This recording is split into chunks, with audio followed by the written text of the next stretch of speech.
You're a bourbon lover, but it's 120 degrees outside where you live, and you don't want to drink whiskey neat by your pool. Well, we crowdsourced you guys, and we have 10 drink recommendations for when it's too hot to drink whiskey neat.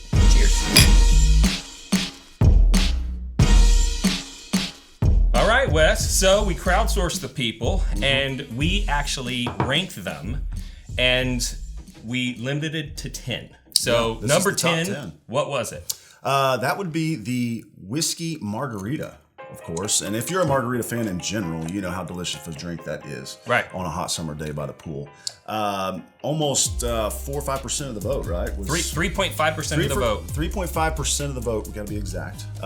So of course that's gonna be a lime, a sweetener, and your typical margarita mixes. But throw some bourbon in there next time and try that out. Yeah, instead of tequila. Yeah. Yeah. Number 9 was mint julep. 4.5% of the vote. Ooh. See, this is one I've not even had. Yeah? So I'm not a mint julep man, it's like experienced drinker. It's a staple for when you're watching the Kentucky Derby. Yeah, I've heard that. So it's 1 teaspoon of powdered sugar, 2 ounces of bourbon whiskey, 2 teaspoons of water, 4 mint leaves. Not 5. Yeah, 4. And you're supposed to clap the mint leaves. Yeah, you don't. A lot of people don't know this, but if you tear up a mint leaf, it causes problems, right? Number 8, highball. A highball. Which actually, highball's got 6% of the vote, and it is a very simple drink. It's 2 ounces of a spirit, so highball's not specific to bourbon or whiskey, right. But you add 4 ounces of a carbonated beverage and ice. So typically, a Jack Daniels with Coke is actually considered a highball. Yeah, and so I've done it with Sprite too. Sprite's a good one too. And a ton of people said they make highballs with ginger ale. Ginger ale, yeah. Yeah, that was a very popular choice. Yeah. So well, number 7 is another one of my favorites, at least. Anything with lemon and whiskey, I'm a fan of. So a whiskey and lemonade is actually a good choice on a hot summer day as well. 6% of the vote. Of course, that's going to be a simple recipe for you to remember. It is whiskey, lemonade, and ice. Yep. So keep it simple. On a blazing hot day like today in Texas, that sounds really good by the pool. Be nice by the pool. Yeah. Number 6, whiskey smash, which is what I'm drinking right now. That's one of my favorites. 7% of the vote, and this one is fun because it helps me keep the fruit that my wife buys for my kids from going to waste, right. Because I get the nearly rotten fruit, right? I mean, that's the sweetest stuff. You throw it in there, you muddle it in a rocks glass, some sort of a sweetener. Sometimes I use stevia to keep the calories down. Right now, this one I have a simple syrup that's mint, and then I put juice from half of a lemon in there, and I mix it up with some clap mint and some crushed ice, and it is delicious with Refreshing. 2 ounces of whatever whiskey you want. Yeah. You can spice it up. You can do it with rye. What do you got in yours?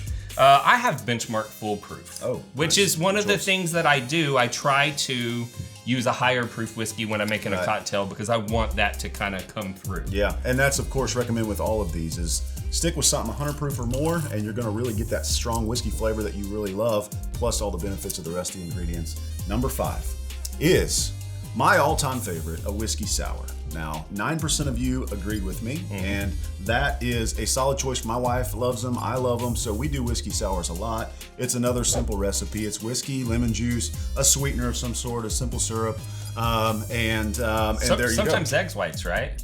Do you ever do it I've with egg never whites? done it with egg whites. I don't know. I've heard that, but it gives it like a frothiness. Huh? Yeah, and it's a fancier way. So when you get them, sometimes I hire in place. Hey, nice hat. Hey, thanks. Nice lanyard. Nice rocks glass. Thanks, man.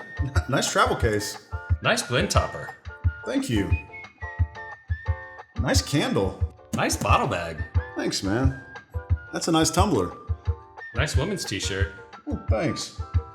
Nice extra schmedium shirt. Get yourself some nice things and get all the compliments that come along with it. Shop bourbonrealtalk.com. Number 4, sweet tea and whiskey with 12% of the vote. Yeah. Very simple recipe. It's tea, whiskey, and ice. I personally don't drink those because I'm so caffeine sensitive. Me too. So I have to be careful about that.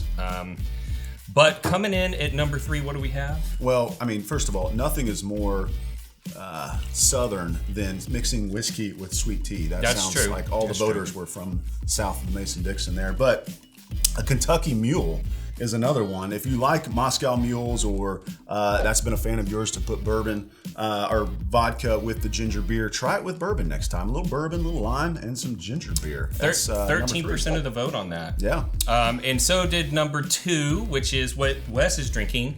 Just whiskey on the rocks. Yeah. 13% of the vote. You take your favorite whiskey, you throw it on ice, takes the edge off on a hot summer day. Yeah, I just got back from vacation from the beach, and that was what I was drinking most of the time. In my little Yeti cup was some crushed ice, a little bit of whiskey in there, and that got me through. So I think we're ready for number 1. Number 1, with the biggest vote count of 26%. No surprise. No surprise. You could have guessed it. It was the old-fashioned. Yes. Everybody had a different old-fashioned recipe. There's a ton of different ways to do it, but it's basically going to be a combination of a sugar, your 2 ounces of a spirit. Usually it includes some orange element, which would be like, sometimes it's orange zest, sometimes it's a piece of an orange peel, and then a cherry. And your bitters. You gotta have your bitters, yes. Yeah, that's where you get your different flavors: walnut bitters, black chocolate bitters, whatever your particular palate likes. The old fashioned is one of those classic drinks that you can drink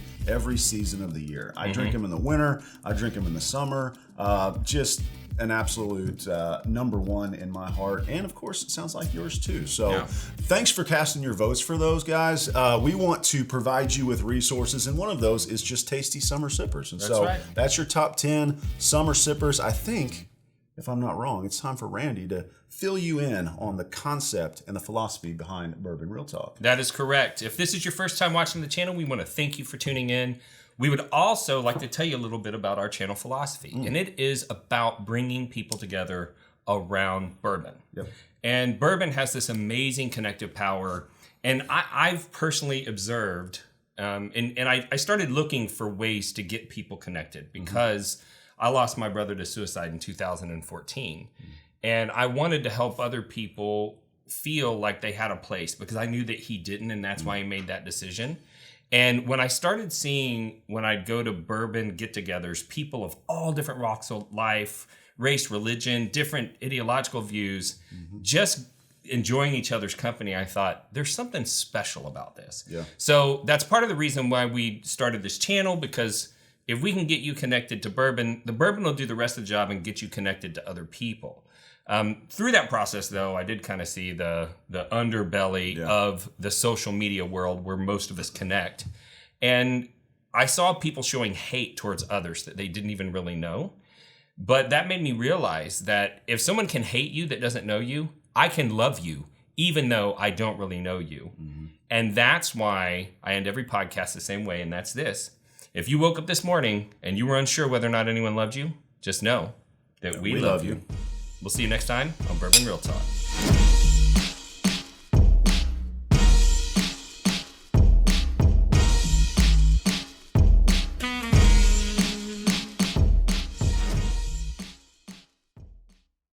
A whiskey troll is a person who seeks negative attention and uses contrarian attitudes to derail civil discussion in online forums. They communicate in ways they never would face-to-face because they're keyboard warriors. Their only goal is to make other people feel inferior. Hey guys, I'm new here. I just got my first Blanton's. And trust me, you probably paid way too much. I don't care much about the Blantons, but nice. There's no way that she didn't buy that at secondary. Idiot. Oh, I know how you got that bottle. So, are you sick and tired of the whiskey trolls running your fun online? Well, that's why we started Bourbon Real Talk Community. Congratulations. Let me know what you think when you open it up. Hey, welcome to the group. Let me send you over a sample of Blanton's Gold and Straight from the Barrel. See how you like those. I remember back to my first bottle of Blanton's. It was the birthday to my son, and we enjoy it every year on his birthday. Congrats. So if you're looking to connect with some people online who aren't, head over to facebook.com and join Bourbon Real Talk Community today.